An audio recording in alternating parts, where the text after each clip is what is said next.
और मनिका की एक कहानी है। कहानी बेहद दर्दनाक। हालांकि इन तस्वीरों को देखें तो कहानी शुरुआत होती है इन खूबसूरत तस्वीरों के साथ में।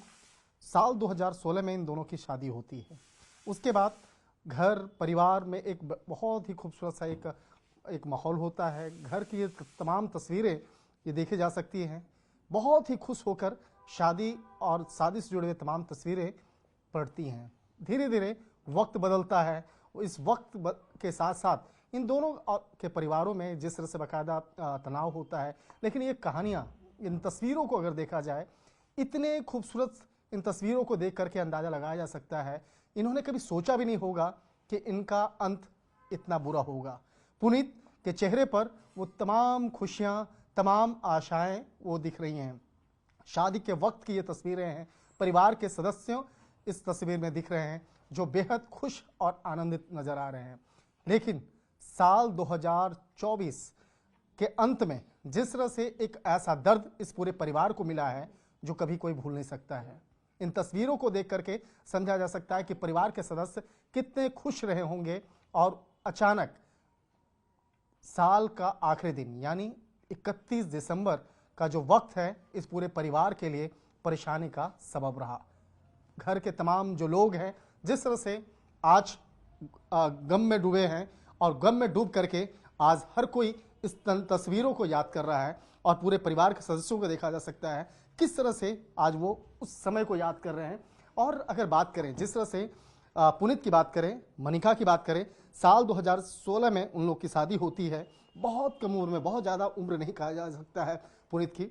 और उसके बाद जिस तरह से मॉडल टाउन इलाके में उन लोगों ने आत्महत्या किया, जिस तरह से पुनीत ने इस घर में आत्महत्या किया, यह दिखाया जा सकता है कि ये घर है और ये फैन देखा जा सकता है। यही वो जगह है जहाँ पर पुनीत ने आत्महत्या किया। आत्महत्या करने के लिए यहाँ पर पर्दे का जो रॉड है यहाँ से कपड़े को उतारा, उसके बाद उसे अपने गले में बांधने का प्रयोग किया और उसके बाद इस पंखे से लटक करके उसने आत्महत्या किया। आत्महत्या करने से पहले जिस तरह से उसने तकरीबन 1 घंटे का उसने वीडियो बनाया, उस वीडियो में तमाम अपने दिल के वो दर्द को उसने बयां किया, अब उसको रिकॉर्ड किया और बयां करने के बाद उसने आत्महत्या किया। हालांकि उस वीडियो को पुलिस ने अब जब्त कर लिया है। जब्त करने के बाद उसको आगे इन्वेस्टिगेट किया जाएगा किस तरह से उसने तमाम आरोप को लगाया है। ये घर का जो माहौल है ये देखा जा सकता है।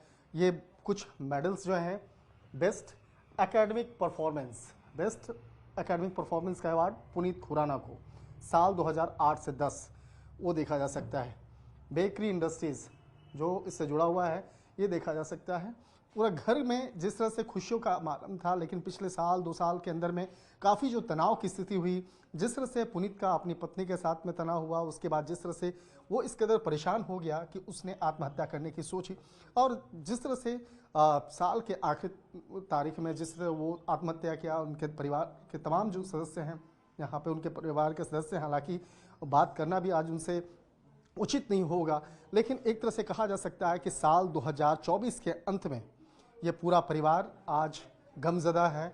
और जिस तरह से आज हर कोई सवाल कर रहा है कि हालांकि जिस तरह से आत्महत्या की बात करें तो ऐसा ही एक मामला बेंगलोर में हुआ था, जिसके बाद ये मामला इस तरह से काफ़ी चर्चा का केंद्र बना। और अब जिस तरह से राजधानी दिल्ली के मॉडल टाउन में यह मामला निकल के सामने आया कि ये तस्वीरें तो सिमटती रहेंगी, लेकिन ये कहानियाँ आज कई न्याय की मांग कर रहे हैं। जो परिवार के सदस्य हैं उनका कहना है कि हमें न्याय चाहिए और जिस तरह से पुनीत ने आत्महत्या किया है इस मामले पर एक न्यायिक व्यवस्था के तहत उन्हें जल्द से जल्द न्याय चाहिए।